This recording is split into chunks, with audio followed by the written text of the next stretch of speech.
If you love the Mental Health Warriors podcast, the best thing you can do to support the show is to share it.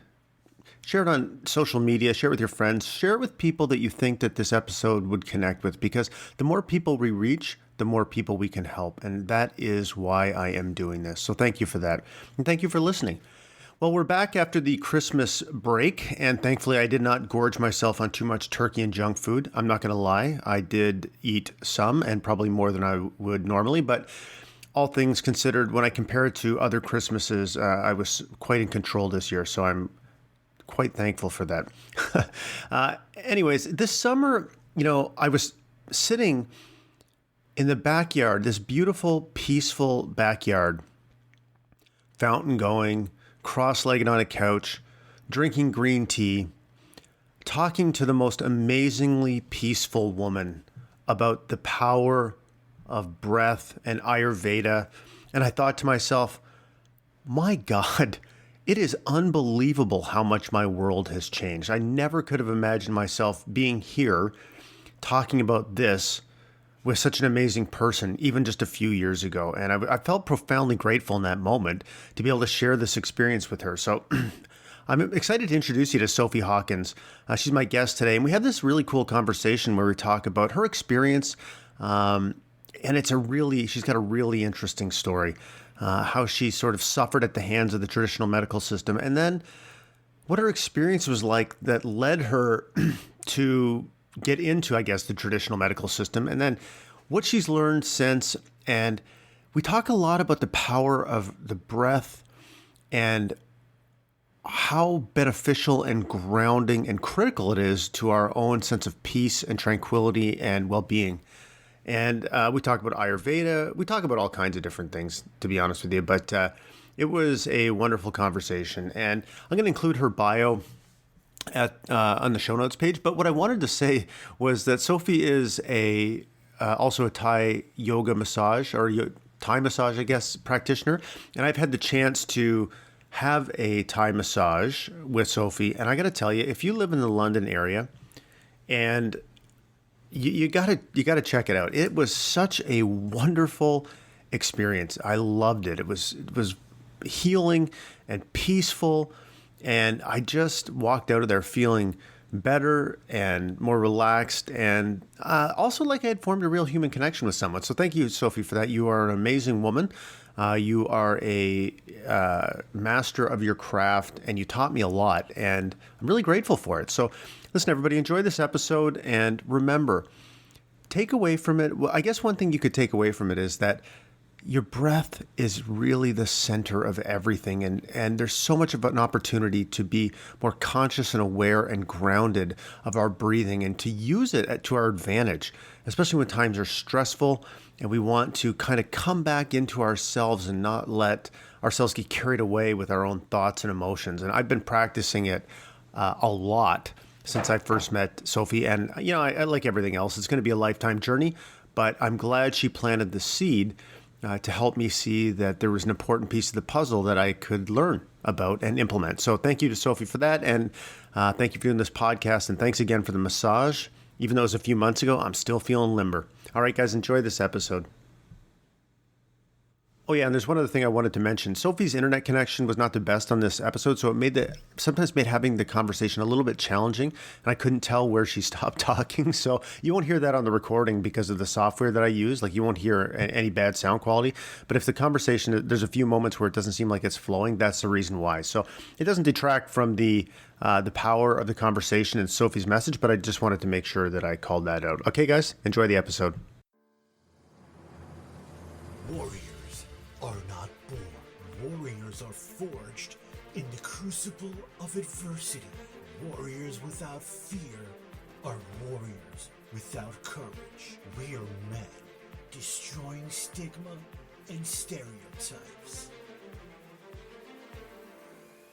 We are a band of brothers, because in brotherhood there is strength. Our weapons are strength, empathy, and honesty. We are mental health warriors, and this is our voice.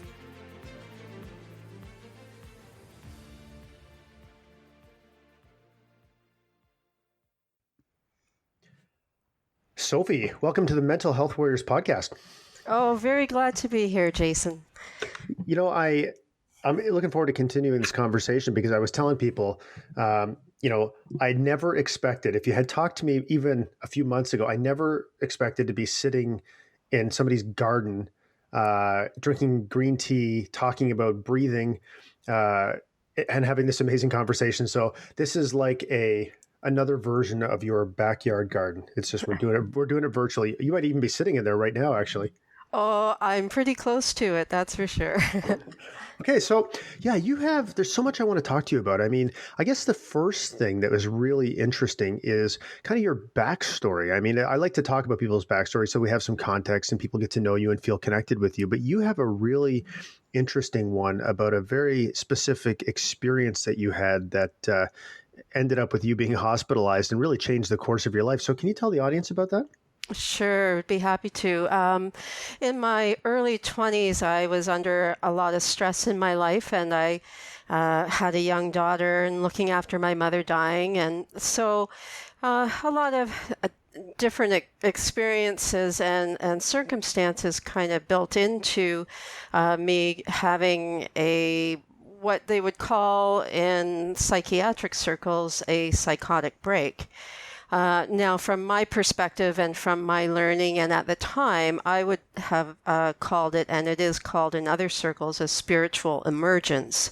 So I had a somewhat an enlightenment experience during meditation and had a very hard time coming back and being able to function. So I was admitted to a psychiatric hospital for 6 months, and I was diagnosed as a schizophrenic.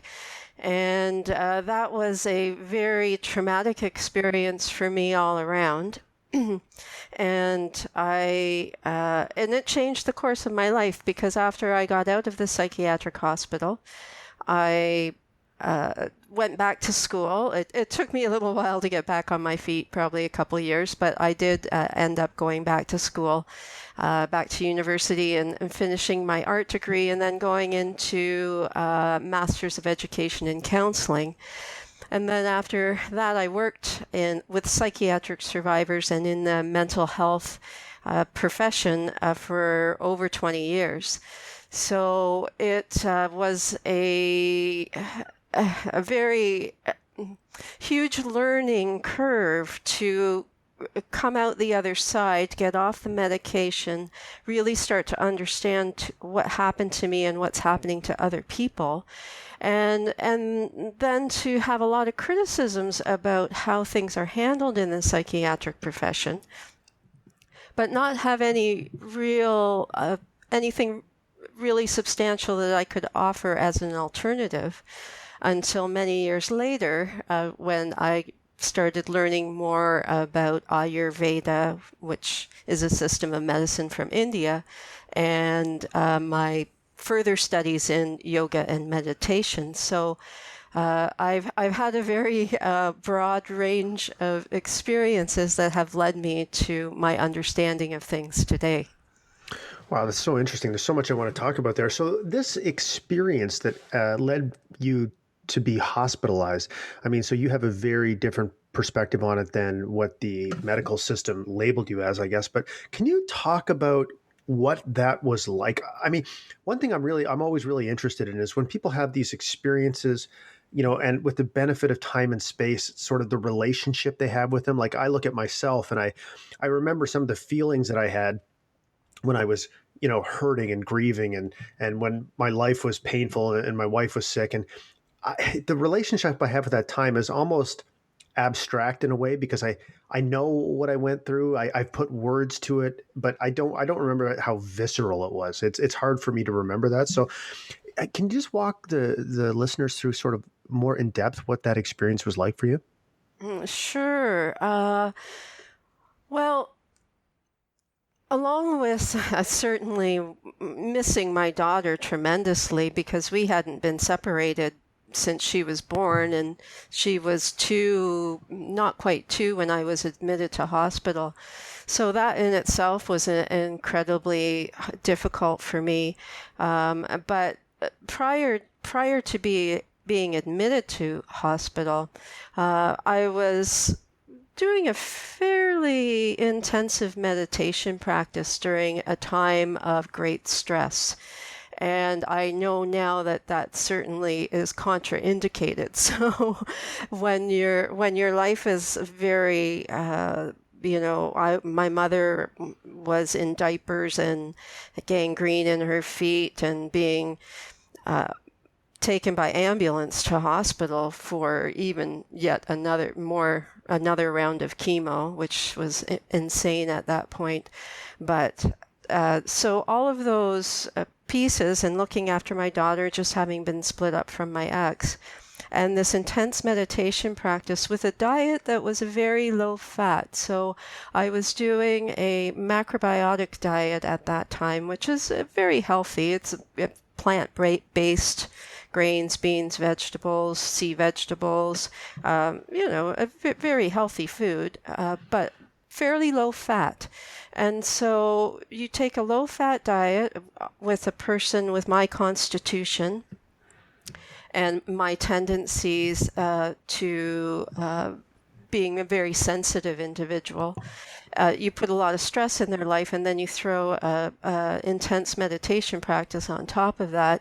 It's pretty much a recipe for having an enlightenment experience or a spiritual experience.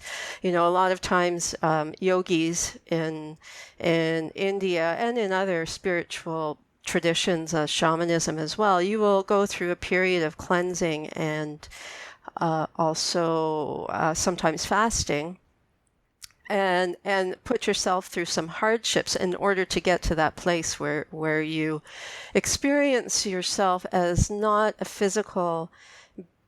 so much a physical being on this planet, although that's also the vehicle that we're in while we're here, but other layers of consciousness where basically I became so expanded in my consciousness and I could feel everything around me. So when you hear people talk about being one with everything, there were no boundaries between my experience of self and my experience of the rest of the world. So that meant that being in any place that was chaotic or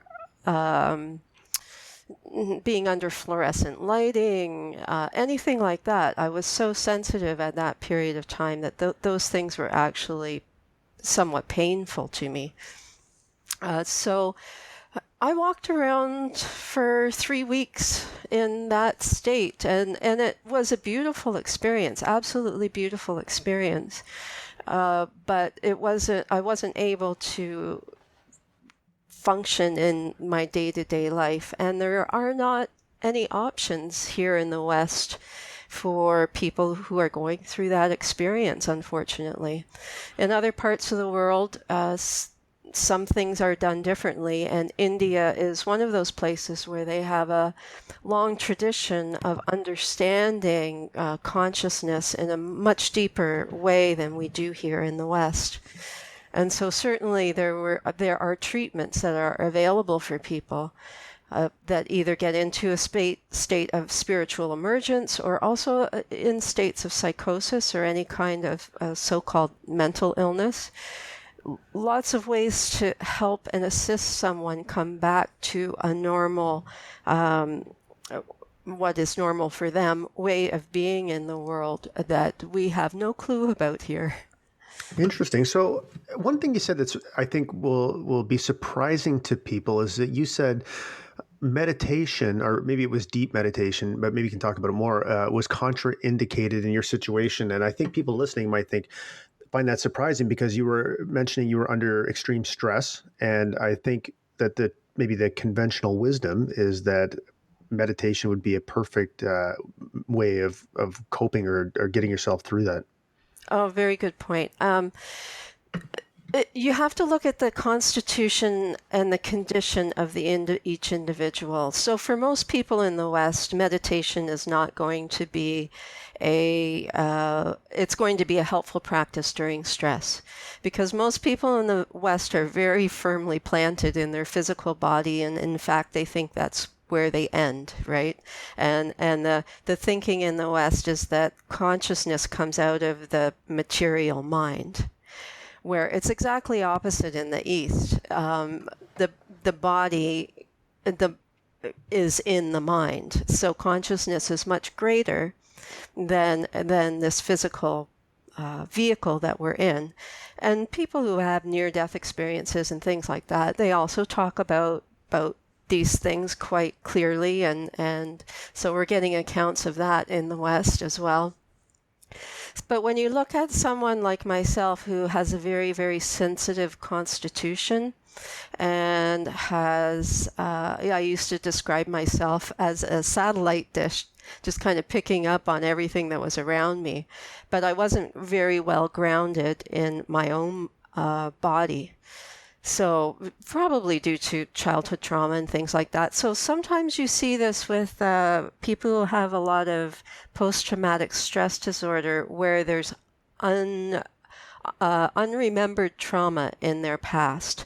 So they've suppressed it and they don't know it's there. Those folks are the ones you have to watch out for when they start a meditation practice, because sometimes that practice is going to open them up or will cause them to feel feelings of fear, sometimes because they don't have that well-defined egoic sense of self due to the trauma. So for most people in the West, meditation is going to be a great place to start, and especially if you bring the breath into it. And so when we start to talk about breathing, the other piece that wasn't there for me was my breath was not grounded in my body. And most people in the West, this is the case. So whenever I strongly recommend that breathing be properly, diaphragmatic breathing be in place before people start a meditation practice. And that is the basis of a meditation, is to start to feel very subtle sensations in the body using the breath. You know, since we talked, I probably caught myself about 50,000 times breathing like crap. And so I still suck at it, but just our conversation gave me an increased level of awareness about some ideas about what I should be doing. But so you're walking around and you're in this state, and obviously that leads to you, as you said, being hospitalized for 6 months, which is really an incredibly long time. But how are you, quote, treated during this time? Were you just pumped full of medication, or were you therapy of some sort? Like, how did that unfold? Yeah, geez. Well, first I was thrown into seclusion for 10 days. So they stripped me naked and locked me in a room with one of those bubble windows where they can see into the corners. And it was the middle of winter and it was cold in there, and there's nothing in the room. You're just in there naked, sitting on the cold floor. And me would come in and shoot me up with drugs. Well, I am, like I said, a very sensitive system, and Western medication generally doesn't work all that well for me. So I did not, the drugs did bring me back to my body big time, but they also really cut off that piece of myself that was the creative, artistic, musical part of me that was a big part of me. So my life as I knew it was over as far as they were concerned. You know, I was told I would have to take these drugs for the rest of my life. And like a diabetic, they always use that analogy. Although we know there's lots that can be done for people with diabetes so that they don't need insulin. But so that was why I was in there so long. Was I did not respond well to the drugs. Then I was sexually assaulted by, that's a very tidy word for rape, but rape by a male nurse on the ward. And so further traumatization, and the therapy I received was industrial therapy, where I sorted bubble gum from wrappers for O-Pee-Chee at the time. What? Yep. You got paid like pennies per hour that you were there and doing your little job. And so, having gone from being a university student with an interest in art and music and my daughter and to this is my life, I pretty much was in a very, very desperate state. And I did have an understanding of what had gone on for me in terms of my spiritual experience, because I had been doing reading in that area. So that was at least something that I could kind of hang on to, that I could make some kind of sense out of what had happened to me. But it really did take a couple of years to put my life back together after that. And I was very fortunate when I came out of the psychiatric hospital that a good friend of mine said, "You're in bad shape.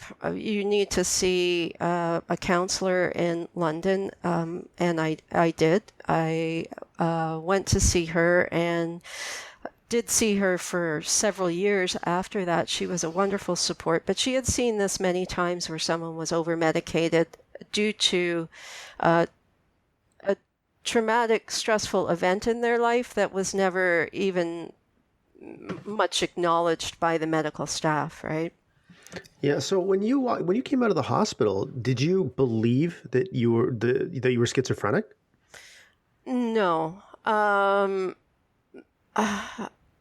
I didn't believe I was schizophrenic, but I also didn't know what to do.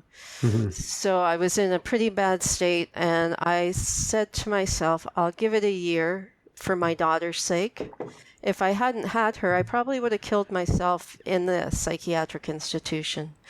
But I thought, well, I'll give it one more year. If things don't get better, that's my option.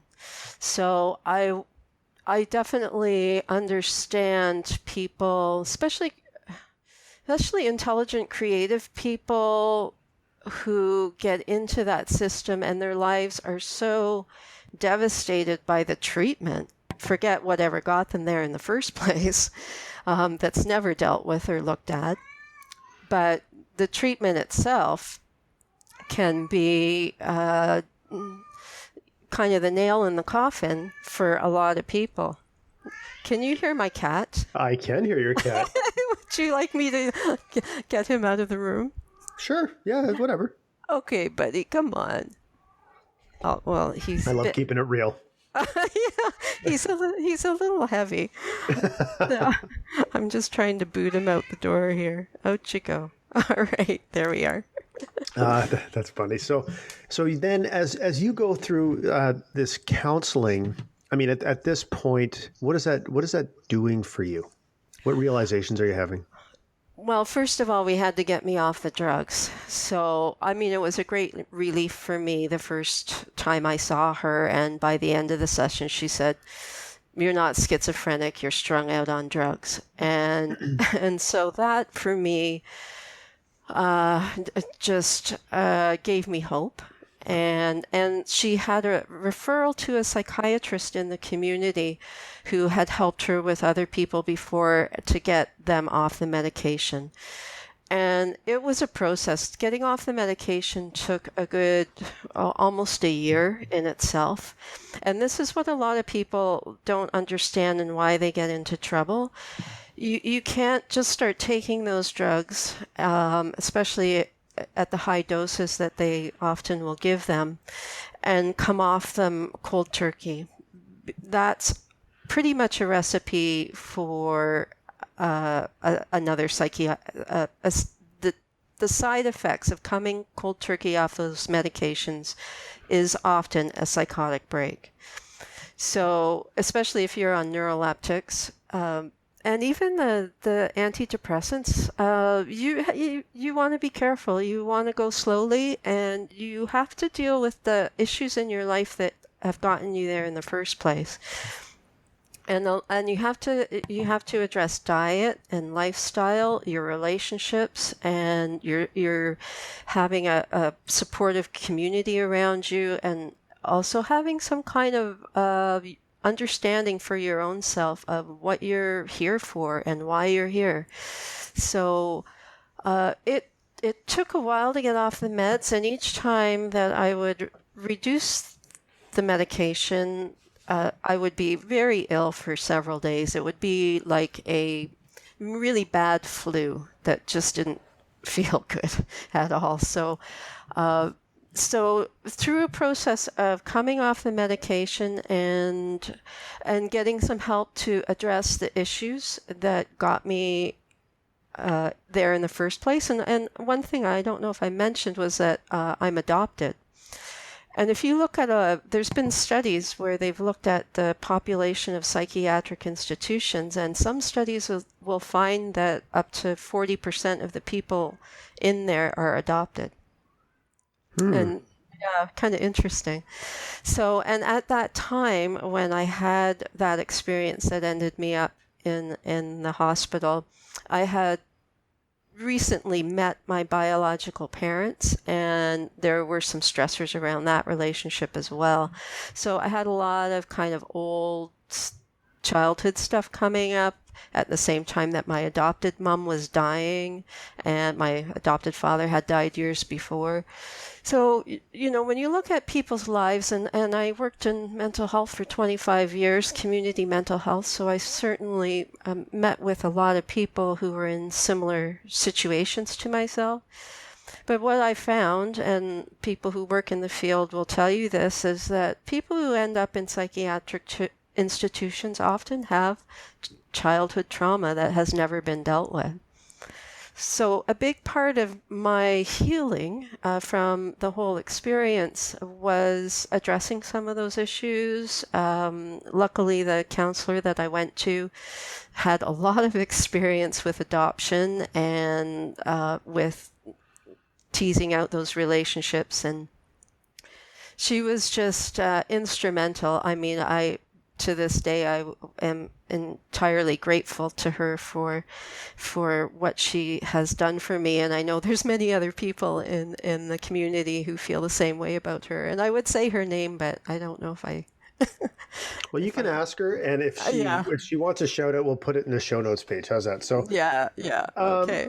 that's so one thing I'm curious about, and we'll get to the all everything related to breath and all that. But I'm curious Okay. about when you say that you had to deal with some of those things. I think the unresolved trauma. What did that look like for you? Like, what was that process like? Because I think a lot of people it's amazing how many people have experienced some sort of trauma in their childhood that they haven't dealt with. And I think one of the things that scares the hell out of them is they don't even have a concept of what, quote, dealing with it might look like. And they're terrified of confronting it and all of those kind of things. So what did that look like for you? Well, it's been a process over my life, and I've learned many things over the years, but it looked like a lot of talking, um, talking and also acknowledging the feelings that couldn't be heard at the time when things were happening as a child, and starting to reparent myself because I didn't get proper parenting as a child, or parenting that would allow me to be able to acknowledge my feelings and know how to express them. So a lot of expressing feelings, but not getting to a place where you were so wallowing in it that you couldn't function, right? So in the beginning of this, probably in the 70s and 80s, when I was starting to work in counseling in the late 80s, the feminist movement, there was lots going on with working with women and childhood sexual abuse and other traumas, and now that is fairly open and talked about compared to what it was back in the 60s. You just didn't talk about that. So what we found, though, in doing the counseling, we would do these group counseling sessions, and people would start talking about things that had happened to them, and then other people are getting triggered, and they're leaving the session in an emotional mess, basically. And we were finding people's lives were starting to fall apart, and they weren't able to function because they were delving into this muck, stuff that had happened to them, and they're in it, but there's no resolution, right? So I think it's very important that if you do have that kind of a background, and some people don't even know that they have it, but that you find someone who is an expert at dealing with that, and you're looking at a little bit of time to work through it. So you do need to find a counselor that you resonate with, that's really listening to you, that's has knowledge of how to keep you safe while going through this process. Because the last thing I needed at that time would be to have my life fall apart again, right? Yeah, absolutely. Yeah. So we did a lot of practical things. She would give me things to do each week, and there were support groups also at the center that I was at. So I joined a couple of those support groups, and that added a little extra structure in my week and helped me to get through until I saw her next. So she was very good at making sure that there were a lot of safeguards put in place while we did this work, and as I was coming off the medication, so it was a bit of a mess for a while, but I had expert help. I was very, very fortunate to have found her. And I know that not everyone is as fortunate. And certainly working in the mental health field, the biggest hardship of any of that, working in that field, and I worked in some great places. I worked in a psychiatric survivor drop-in center in London here, Can Voice, and I worked in another center, Search in Strathroy. It's no longer Search anymore, but had some great programs. I taught yoga there, lots of community support. But we really tried to keep our clients out of the psychiatric hospital, because we knew that, and really the only reason we would ever take them there is if we were concerned about their safety. And we knew that they really weren't going to get a whole lot of help there. It was more housing. Right. So what's your definition of a psychiatric survivor? Because I remember using that term when we talked the first time. For me, it's anyone who's been through the system and is still alive to talk about it. Okay. I think anyone who's been there, and I have to say one caveat: there is some good work being done around trauma at some of the hospitals regarding using dialectical behavioral therapy, DBT, and that's something that I also taught, and that we did at that place that I worked at Search with our trauma survivors. So that's a piece where they're actually doing some good work. But I know that the lineup to get into that program is great. So it's not meeting the needs of the amount of people that need the service. So that would be where I would be putting some mental health dollars for sure. Yeah, I'm actually taking with Sabrina Andrews a family connections facilitator course. So it's a peer support for people with borderline, for family members of people with borderline personality disorder, and I think DBT is a component of that, or at least learning about it to some extent. So I'm really looking forward to that. Oh yes, and Sabrina's and I have been co-workers in the past at Search, and yes, I think extremely highly of her work. So you're in good hands there. So tell me about then this journey that you have gone on after you have this experience, and then you go through the psychiatric system, you're getting counseling, you're working through your childhood trauma, and how does this I don't know even what to call it, a spiritual awakening, opening your heart to a different path? Like, how does that unfold for you? Well, I was in the middle of my Bachelor of Fine Arts degree when this whole experience happened. So I did go back and finish that degree, and my final show, my graduating art show, was all about my experience in the psychiatric institution. So that was very therapeutic and kind of working through some stuff. It was very therapeutic for me, but it was also very educational for people who came to the show. And I think I mentioned to you that at the time my show was on the LPH, which is no longer open, London Psychiatric Hospital, was under investigation, and two of the investigators in their trench coats came to the show. So that was a bit of a highlight for me, actually. Wow, that's different. Yeah, it was. It was really kind of a little bit out there, Mission Impossible or something. I don't know, but a little odd. So I finished my art degree, and then I did the art therapy diploma at Western. So it made me want to go into the direction of more social work. And then I was accepted into the Masters of Education Counseling program, which is a very small program that takes 12 students a year. It's difficult to get in. So I was very fortunate to get into that program, and it was a wonderful couple of years with wonderful teachers there, very, very Rogerian talk therapy. We did some cognitive behavioral work as well, but it was a very empathetic type of learning about counseling, how to be a very good listener with a very skilled ability to ask questions and get to the root of things. So, and then after that, I went right into working with psychiatric survivors. I was in university at the time, and there was a call out for volunteers to be on a board for mental health changes in the mental health system.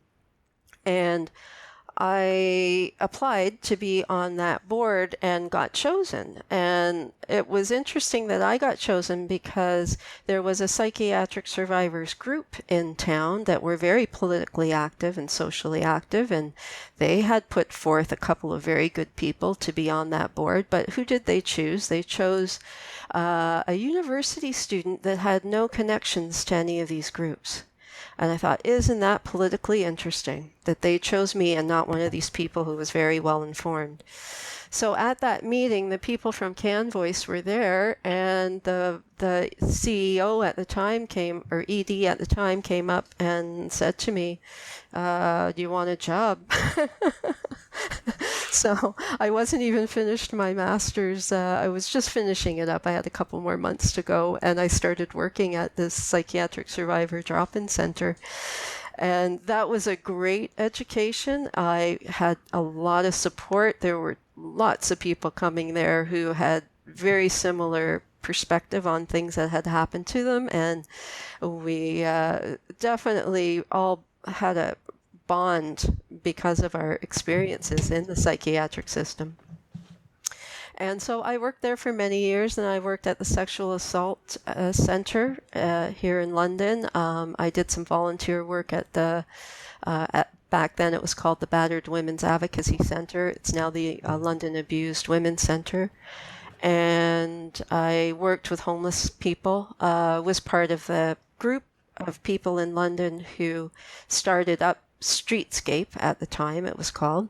And that was an outreach for people who were living on the street, and I worked as an outreach worker there as well. So I had a lot of varied experiences, and then worked out in community mental health out in West Middlesex County. So that was kind of the progression of how I got from, being diagnosed as schizophrenic to uh, changing my life and using that experience to help other people. And so that is so interesting. I mean, yeah, man, you never know how life is gonna unfold. But so then, what was the catalyst, or I guess a decision point for your journey into Ayurveda? That's also ties into this story. I started meditating and doing hatha yoga when I was 10 years old.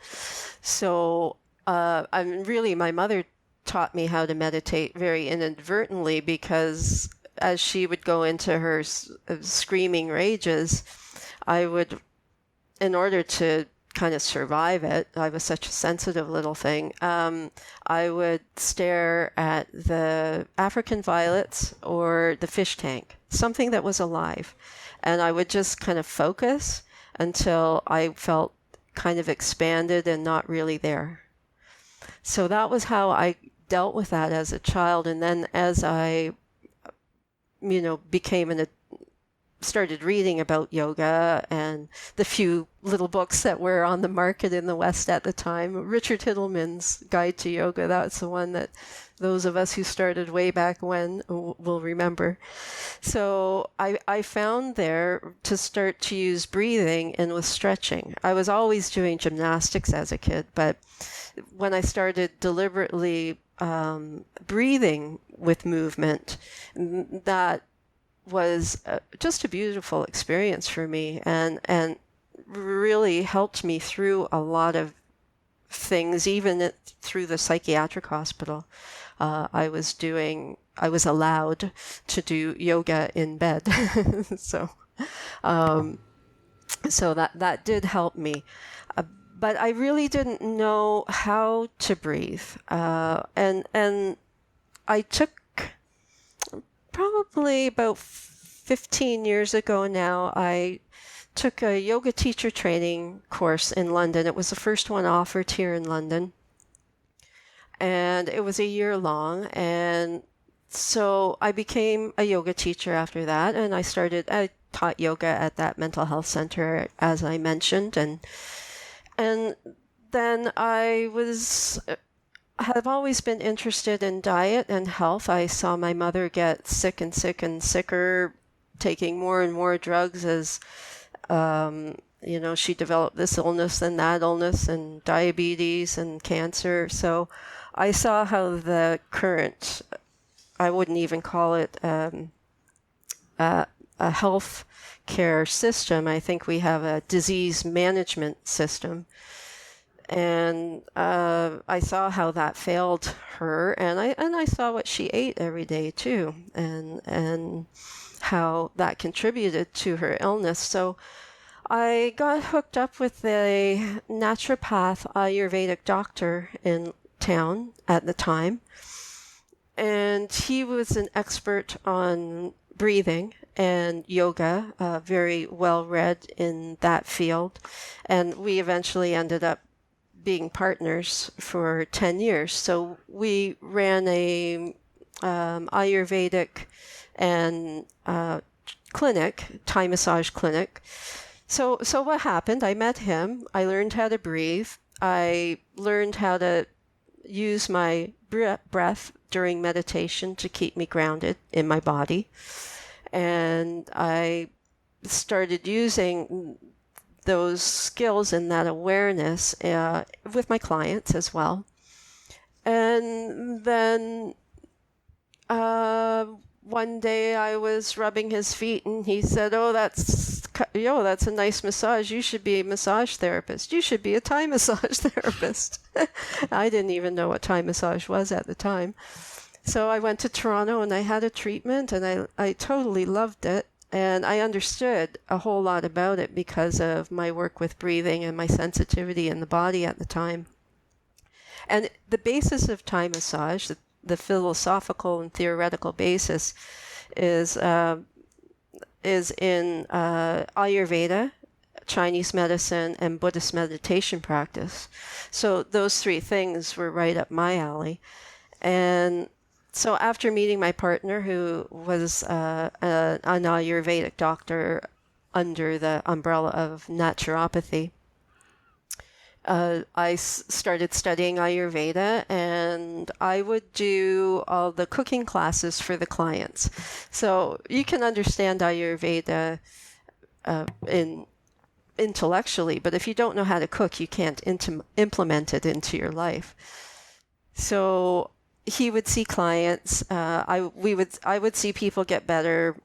I saw people get better from irritable bowel syndrome simply by changing their breathing. So yeah, it's immense what kind of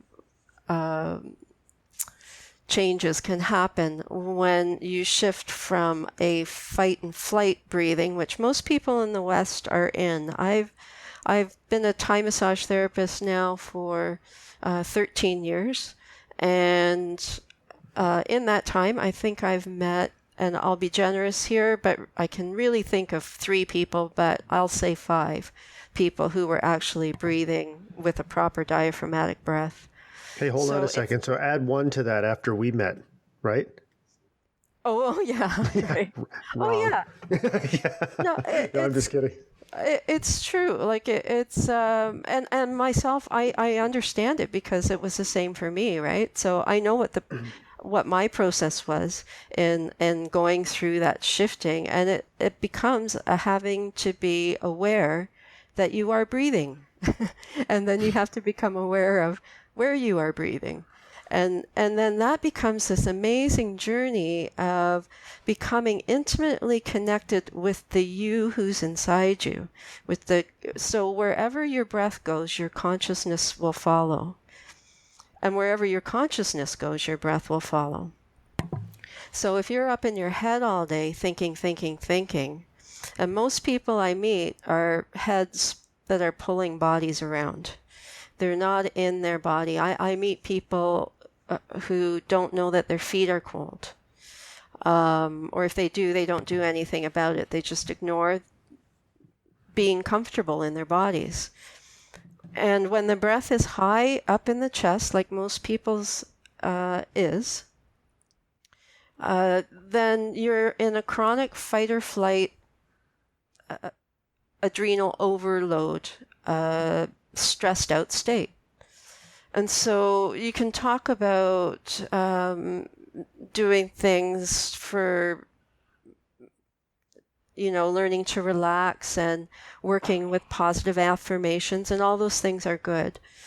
But if the breath isn't addressed, then everything else is going to be affected. Your digestion's affected. The quality of your thoughts will be affected. Because if you're in fight or flight, every breath you take, 26,000 times a day, is telling your body there's something wrong. And so your mind can never fully relax. Your mind cannot get to a place of peace and calm and quiet if the breath is in this physiological state of stress. So no matter what comes at you in life, and there's always going to be stressful things, it's how we handle it.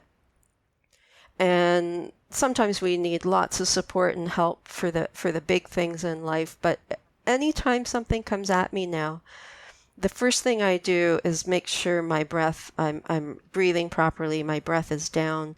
And that's my first defense against anything negative or upsetting that's coming my way. And I, a couple years ago, I probably getting close to 3 now, I broke up with that naturopathic doctor that I was partners with for 10 years. And that was a very difficult time for me because I had always had his support being self-employed, and now I was going out on my own, and I was losing a very significant relationship that was very stimulating on many levels. He was definitely a mentor for me for many years. And so that was a really good practice time for keeping the breath down. So during those times where things come at us and that are stressful, that's why we want to practice and meditate and really become aware of our bodies, right down to the soles of our feet and the palms of our hands, so that we can stay in our bodies, stay embodied, and be grounded when these difficult experiences come our way. So I think one thing that I can imagine some people listening might be thinking is we've been told our entire life, in whether it's in school or, taking some type of anatomy class or biology class, that breathing is an involuntary process. And I can imagine some people thinking like, okay, come on, we're born knowing how to breathe. Like nobody teaches us. It's just part of being a human being. What happens to get us from this point of, I'm sure when we're born breathing properly to getting to the point where we're now breathing in a way that's in our upper chest and causing this fight or flight response? Yeah, most babies do breathe properly. So if you look at a baby or animals that haven't been traumatized, you're going to see that their abdomen expands on the in-breath, and that movement of that, so when the abdomen expands, the diaphragm is descending and flattening like it should. And when that movement happens with a baby, because there's not a whole lot of tension in the body in the way, you will see that movement go right out the arms and right down. More, you probably see it in the arms, but if you're sensitive, and when I'm working on people, I can feel it in the body. I know if they've got their anal sphincter clenched because I can't feel the breath coming, that movement in through the legs and through the feet. So it's a very different experience of being embodied when your breath is fully descending. So what generally happens is around 10 years old, probably earlier for children who are in traumatic circumstances. But around 10 years old, you start shifting the breath up into the chest as the adults are doing around you. And I think there's a aspect of being rushed or hurried, and also stress, maybe in school or socially around that age as well, starting to come into the preteen years perhaps. So we start to see that happening at that age. Now, when I was traveling India, which I did extensively back in 2008 and 9, when you would go into the villages where people were still kind of living like they have had, they've done for many hundreds of years, beautiful posture, straight spines, and the children would smile with their eyes. When there was just a peaceful, happy way of life. They weren't being rushed. They weren't carted off to this thing, then that thing, then hurry up, get your coat, we're going to be late, all that kind of stuff. That just wasn't happening in their lives. But then you go into the major cities, and you start to see the postures that we have here. The heads are forward, the shoulders are slouched. There's a leaning forward to the walk. And so all of that is fight or flight. Anyone with that kind of posture, that the shoulders start to pull in when the breath is pulled up in the chest. So, and by that, maybe I can give a few specifics about what I mean by that. So I think when we met, I asked you to just notice. And for people who are listening, you can just notice, where's your tongue right now? So is it pressed against your teeth or the roof of your mouth? And if that's the case, then you know that your diaphragm is being sucked up towards your heart and lungs with each in-breath, because that's one of the signs. So there will be this whole upward pressure of the diaphragm being pulled up that will lodge in and if we want to use yogic language, throat chakra. So that kind of breathing causes all kinds of eyes, nose, ears, throat, heart, high blood pressure, those kinds of issues, sinus problems. All of those things will be exacerbated or perhaps even caused by a breath that is pulling the diaphragm up. Now, when the diaphragm descends, then there's room made in the lungs and room made for the heart rather than it being squished by the diaphragm. So the tongue should be flat and relaxed on the bottom palate. And it's like there's a tube from your mouth all the way through your body, like to your stomach, your intestinal tract, going out through your anal sphincter. And on the inhale, that whole tube should expand and relax. And then on the exhale, there's kind of a coming back in towards the body and a relaxation. And then again on the inhale, there's an expansion, and then a relaxing and a kind of deflating on the exhale. And for that to happen, the abdomen has to move. It can't be held tight. And women in particular are very insistent almost in holding the abdomen tight. And we had, a generation of corsets, and some people even still will squeeze themselves into things to make the belly not stick out as much. So we have to start to embrace our physicality and be embodied in our body with the breath.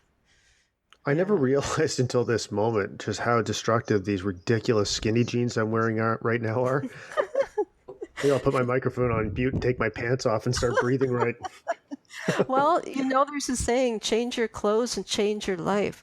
So when you go to India, people aren't wearing these tight belts and ties, and men have the ties around the throats and the belts around the waist. Women wear bras that are much too tight to breathe properly. So when they get fitted, no one's breathing properly. So, the bra around the rib cage has to be able to expand and not be so tight that it's digging in, because the rib cage is supposed to move side to side and back to front. Most people, it's held rigid and sucked up. And so if your shoulders are lifting towards your ears when you breathe, you're sucking up the diaphragm. And if your breath is totally relaxed, you can feel a movement of that breath at the perineum, and that's the place between the anus and the genitals. So that should move outward with each inhale. And it's not about thinking about it. It's about actually feeling it in your body. And I think we talked a bit when we met about how that can influence your sex life. And so if you have two people who are breathing right down to the pelvic floor, that's a very different experience when you have sex than if you're up in your chest breathing. And so then you have two people breathing that way, then you're starting to get into tantric sex. And so for women and men who have difficulty orgasming, that definitely is going to be a key piece that can help alleviate that issue. But without the breath being in the body, we're not grounded on the planet. You can imagine yourself being a tree with roots and all that stuff, and that's really lovely, and I've had lovely experiences doing that. But that's still up in the head. It's not in the body. You can still do those lovely visualizations and have your breath, your diaphragm, squishing your heart and lungs on every breath. Yeah. Yeah. Sorry, you just cut it a little bit there, but. Okay, I wasn't sure. And most yoga teachers, I have to say, are confused about breathing, because most yoga teachers who are teaching in the training programs are also breathing up in the chest. So we see people teaching this 3-part breath where they're pushing the belly out, flaring the rib cage, and then sucking up into the chest. And that is an incorrect way to teach the 3-part breath. So at this point, you've been doing this type of breathing for so long, and I guess is it? I don't want to say is it unconscious, because I feel like that would defeat the purpose of conscious breathing, I guess. But how much do you still think about this type of breathing? I don't think about it. I feel it with every breath. Okay. So I'm in my body. I'm always, even when we're sitting here talking, before I start to speak, I feel my perineum move outward. So it's and believe me, that's a process, because it probably took me 3 months to get my tongue off the roof of my mouth. So I had a breath that was very high in my chest. And the yoga teacher training did not help that at all. They do lots of exercises, and actually some of those exercises can be quite detrimental if they're not done with this type of awareness of breath. So you have to have an unconstricted breath before you start adding some of these holdings that are done with the locks that are practiced in yogic breathing. So in the West, we've really jumped the gun and gone to a very simplistic and uneducated type of yoga without the real depth of knowledge that's necessary and experience in order to really give it its due. But a lot of wonderful yoga teachers out there. I would not, if you have a class you love, keep going, because I tell you, the people that I see for Thai massage who are doing really well into their 70s and 80s are people who keep moving their bodies in different directions. They're either dancing or doing yoga or Tai Chi, some of those things that really get you to not just move in these repetitive types of ways that we tend to do in the West here. When someone comes to you and says, I'm feeling a tremendous amount of anxiety, I feel overwhelmed, or whatever the typical symptoms of a traditional Western lifestyle, I guess, what do you tell them?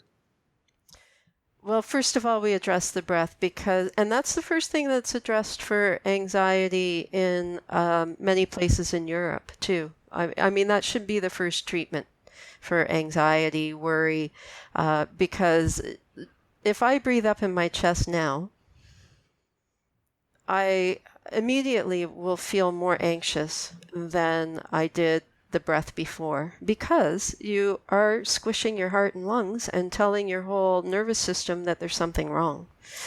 So number one, that's it. But you also have to look at your lifestyle. Are you overworked? Have you got one of these crazy lifestyles where you're just run all the time, and you feel you live your life by a clock and there's never enough time? So you have to look at that, and then you have to look at the diet. Is it full of processed junk food?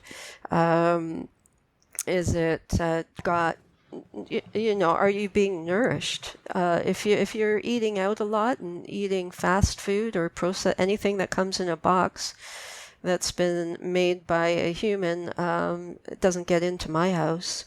So, we can't expect to be happy, healthy, wise if we're not inputting quality things into our bodies and our lives. And so having a look at that for ourselves and getting some support around shifting that. Simple things. One of Ayurveda has just some beautiful lifestyle tips and tricks that can really shift things for people. And the word itself, Ayur, A-Y-U-R, Ayur means life. And Veda, V-E-D-A, means knowledge. So it's the knowledge of life. And this is a vast system of medicine. They were doing brain surgery 5,000 years ago. And I will study until I pass off this planet, and I still won't know all there is to know. It's a brilliant system of medicine that's coming more and more our way.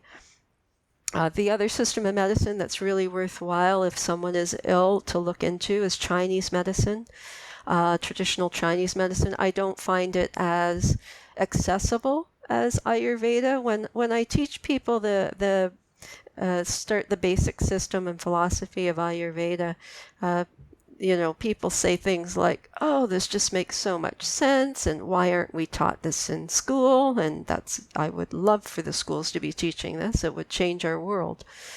So, when we start to learn, gain some real knowledge and wisdom, and Ayurveda has that to give us in spades, and it's just sitting there waiting for us, then that can really start to shift and change your entire life. I think it's probably not a coincidence that as we pursue this lifestyle, this consumption-based lifestyle, and we do things as we want more stuff, we want a bigger house, we want a bigger car, we have this suburban lifestyle where we drive everywhere, and we do things that are not in alignment with the best interests of the planet and or this system that we're all a part of. I guess it's when you think about it, it makes a lot of sense that being out of alignment with, say, Mother Earth causes us to be out of alignment with ourselves. Oh, exactly, Jason. It's we are living in a time of insanity, right down to shitting into our water supply. If I can be blunt, like that's one of the craziest things we've ever done. So I never really thought about it that way. It's crazy. It really is. It should be going back into the earth as compost.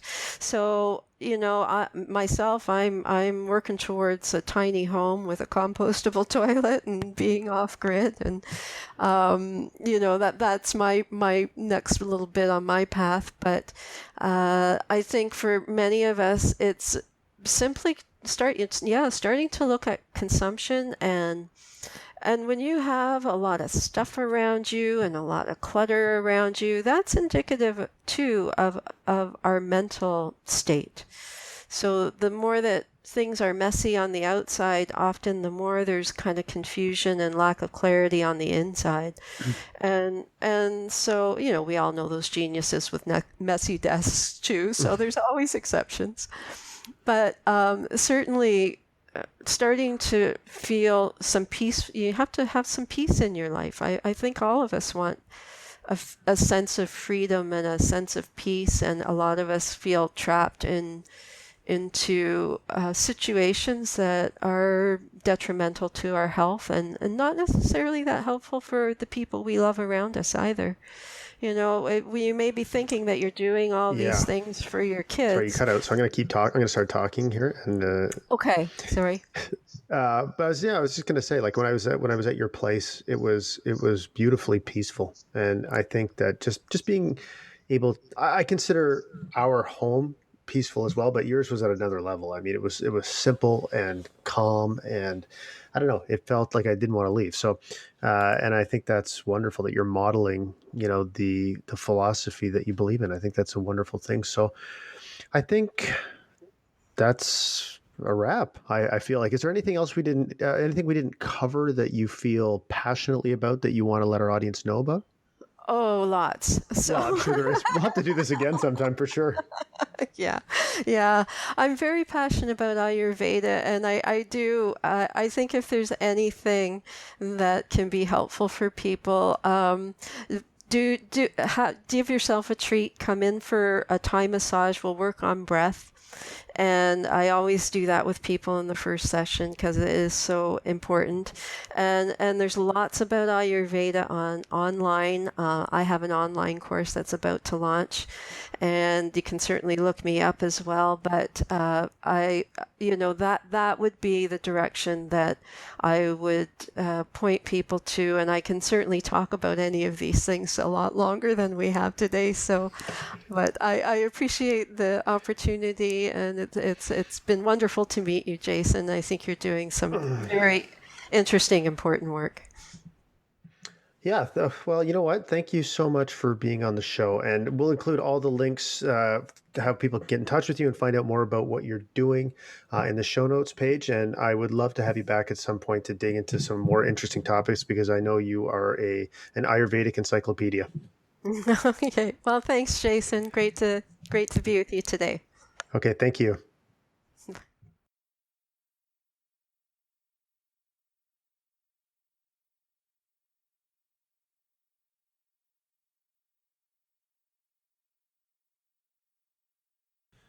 And thank you to Sophie for that awesome conversation. Again, I learned so much and I'm implementing in my life right now. And it's amazing how many times I've come across the power of the breath, but you really helped drive home to me how important it really is. So thank you for that. And I'm going to end this episode like I end every single episode. And that's by saying, if you've struggled, I want you to know that I've struggled too. And if you ever want to talk to me, I mean, you got to know by now that I'm not going to judge you. But I also want to encourage you to give that gift to somebody else, okay? Because it's a gift that you can give today. We've all struggled. We've all made mistakes. We've all had regrets. We've all felt like shit. We've all felt guilty, full of shame, all those things. We've all been there, right? It's one of the things that binds us together as human beings. And by letting other people know that you've been there, that you've done those things, and that you've moved past them, it's not, you know what, honestly, not even maybe move past them, just that you've been there is a huge open door for somebody else to walk through and form a relationship with you and to feel safe. And I'll be honest with you, it's, for a lot of people, it'll be the first time they've ever felt safe. So I really, really hope you consider giving somebody that gift today. All right, we'll see you next time.